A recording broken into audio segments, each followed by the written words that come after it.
আজকে যে বিষয়টা নিয়ে আলোচনা করব সেটা হচ্ছে নার্ভের সমস্যা। তাহলে আমাদের প্রথমে বুঝতে হবে নার্ভের সমস্যা কি, কেন হয় এবং কোন কোন খাবারের মধ্য দিয়ে নার্ভের সমস্যাকে আমরা ঠেকাতে পারবো, এবং নার্ভের সমস্যা হলে আমাদের শরীরে কি কি সমস্যা হয় এবং নার্ভ কি সে সম্পর্কে একটু জানার চেষ্টা করি। নার্ভ হচ্ছে, দেখো আপনার সামনে একটা গরম জল রাখা আছে, সেই গরম জলে আপনার হাত পড়ার সঙ্গে সঙ্গে আপনি চারটে হাতটা টেনে নেবেন। কেন আপনি টেনে নেবেন? অতিরিক্ত গরমের জন্য আপনি হাতটা টেনে নেবেন। সে হাতে যে তাপ লেগেছে সে তাপটা লাগার সঙ্গে সঙ্গে আপনার সেন্সারি নার্ভ ব্রেনকে জানিয়ে দিয়েছে যে আপনার হাতে তাপ লেগেছে, আপনার হাতটা টানতে হবে। তাই আপনি হাতটা সঙ্গে সঙ্গে টেনে নিলেন।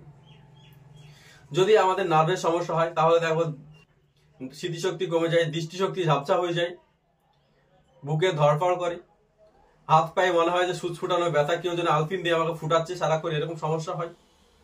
হাত পায়ের তালু প্রচুর পরিমাণে জ্বালা করে, যন্ত্রণা করে, কোনো কোনো সময় হালকা হালকা ব্যথাও করতে পারে নার্ভের সমস্যার কারণে। তাহলে আমরা ঘরোয়া ভাবে, প্রাকৃতিক ভাবে, ওষুধ ছাড়াই কিভাবে এই সমস্যা থেকে পুরোপুরি মুক্তি পাবো সে সম্পর্কে একটু জানানোর চেষ্টা করি। বিশেষ করে ভিটামিন B12 এর অভাবে আমাদের এই সমস্যাগুলো অতিরিক্ত পরিমাণে হতে থাকে। নার্ভের যে ড্যামেজ গুলো হয় বা নার্ভের যে সমস্যাগুলো হয় এটা ভিটামিন B12 এর কারণেই বেশি হয়ে থাকে।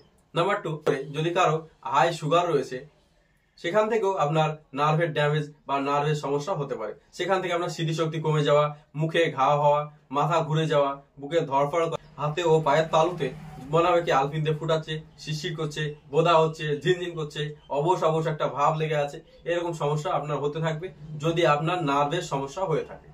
যেহেতু ভিটামিন B12 এর অভাবে এই নার্ভের সমস্যা অতিরিক্ত পরিমাণে হতে পারে, তাহলে আমাদেরকে জানতে হবে যে ভিটামিন B12 কোন কোন খাবারে প্রচুর পরিমাণে আমরা পেতে পারি।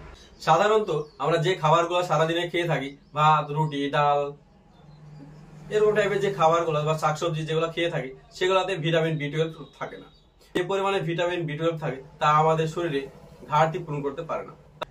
যদি আমাদের শরীরে ভিটামিন B12 এর অভাব হয়ে থাকে তাহলে ভিটামিন B12 যুক্ত খাবার আমাদেরকে খেতে হবে। তাহলে আমাদেরকে জানতে হবে কোন কোন খাবারের মধ্যে প্রচুর পরিমাণে ভিটামিন B12 রয়েছে।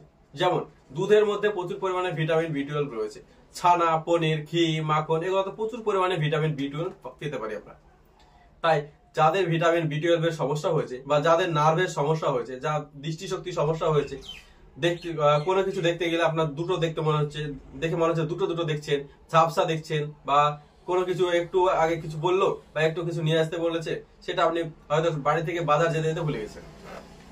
যদি আপনার এরকম সমস্যা হয়ে থাকে বা হাত পায়ের তালুতে মনে হচ্ছে কি আলপিন দিয়ে ফুটাচ্ছে, অবশ হচ্ছে, ঝিনঝিন করছে, বোধা হচ্ছে, এইরকম যদি সমস্যা হয়ে থাকে তাহলে আপনি,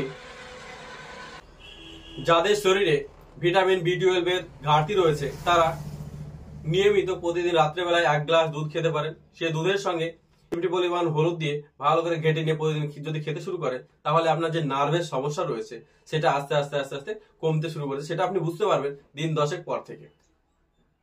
তার সঙ্গে আপনার পাশাপাশি খেতে হবে যেটা প্রচুর পরিমাণে সামুদ্রিক মাছ খাওয়ার চেষ্টা করতে হবে। যদি আপনার সামর্থ্য থাকে তাহলে আপনি সামুদ্রিক মাছ খেতে পারেন।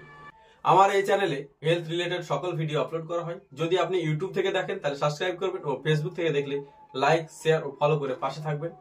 ধন্যবাদ, ভালো থাকবেন।